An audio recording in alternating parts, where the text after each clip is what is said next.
సంబంధించి ఏ విధమైన హక్కులు ఉన్నాయి, దీంతో ఈ యొక్క బెట్టింగ్ల మీద ఏ విధంగా శిక్షలు పడతా ఉన్నాయి, ఈ అన్ని విషయాలు మేము చర్చించడం కోసం అని చెప్పని ఈ యొక్క ప్రజా భరోసా కార్యక్రమాన్ని ఉపయోగించుకుంటున్నాము.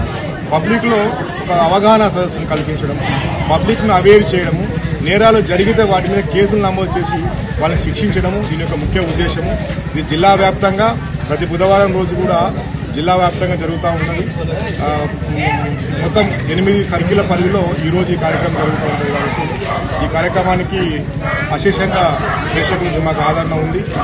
వీళ్ళందరూ కూడా పబ్లిక్ మేము అవేర్ చేసడానికి ఈ కార్యక్రమాలు చేసిన సంతృప్తిగా ఉంది. కాబట్టి ప్రజలందరూ కూడా ఇవన్నీ అవగాహన చేసుకుని ఎలాంటి రాకుండా చూసుకోవాలని చెప్పని మేము కోరుకుంటూ వీటిని గత 3 నెలల నుంచి సూర్యాపేట జిల్లా వ్యాప్తంగా నడుస్తూ ఉన్నది.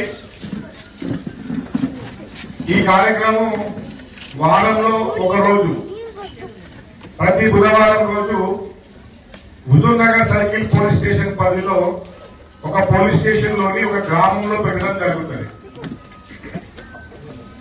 హుజూర్ నగర్ పట్టణానికి వచ్చినప్పటికీ ఒక కాలనీలో పెట్టడం జరుగుతుంది.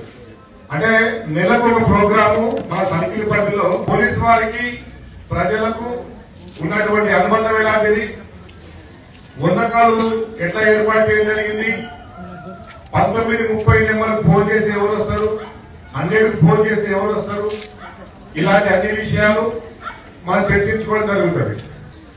ముఖ్యంగా ఇప్పుడు మన మహిళల గురించి మనం మాట్లాడితే, ఒక వ్యక్తికి ఈ దేశంలో ఏ దేశంలో పుట్టిన వ్యక్తికి ఆ దేశం హక్కులు ఏ విధంగా వర్తిస్తాయి అంటే, మనం చాలా మంది మీరు చూస్తుంటారు, మన పిల్లలు లేదా మన అన్నలో చెల్లెలో ఒక అక్కలో ఎవరో ఒకరు అమెరికా గ్రీన్ కార్డ్ అని చెప్తా ఉంటారు. మనం ఈ పదం చాలా సార్లు విన్నాం. ఇప్పుడు ట్రంప్ గారు వచ్చాక చాలా గట్టిగా వింటున్నాం ఈ పదాలని. ఏంటి మరి వాళ్ళు పెళ్ళైన తర్వాత మళ్ళీ పిల్లల్ని కానీ ఆపరేషన్లు చేయించుకొని వీక్గా ఉంటారు కాబట్టి వాళ్లకు సపరేట్ చట్టాలు తేవడం జరిగింది. అందులో భాగంగా వచ్చిన చట్టమే పోక్సో యాక్ట్. మనం చాలాసార్లు చూసినాం, మీరు వినుంటారు కూడా. పోక్సో యాక్ట్ ఎప్పుడు పెడతాం? పోక్సో యాక్ట్ ఎవరిపైన పెడతాం, ఎవరు పెట్టాలి? మనం చూస్తూ ఉన్నాం స్కూళ్లలో, కొన్ని సినిమాలో కూడా చూపించారు.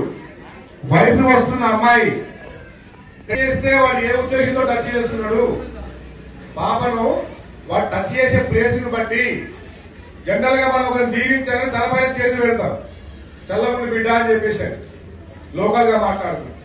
కానీ వాడు పెట్టేటువంటి చెయ్యి తన దాటి ఇంకొక ఎక్కడికైనా వచ్చిందా అనేది మనం ఒకసారి ఆ పాప అలాంటి వ్యక్తులు ఎవరైనా ఉంటే వాళ్ళ మీద మనం కేసు రిజిస్టర్ చేయొచ్చు.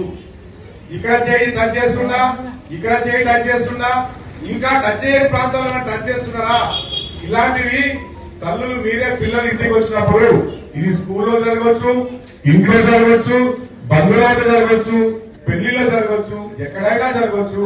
ఇలాంటిది ఏది జరిగినా కూడా 18 సంవత్సరాల కంటే తక్కువ వయసున్న పాప ఉంటది కాబట్టి ఖచ్చితంగా వీళ్ళు పోక్సో పరిధిలోకి వస్తారు.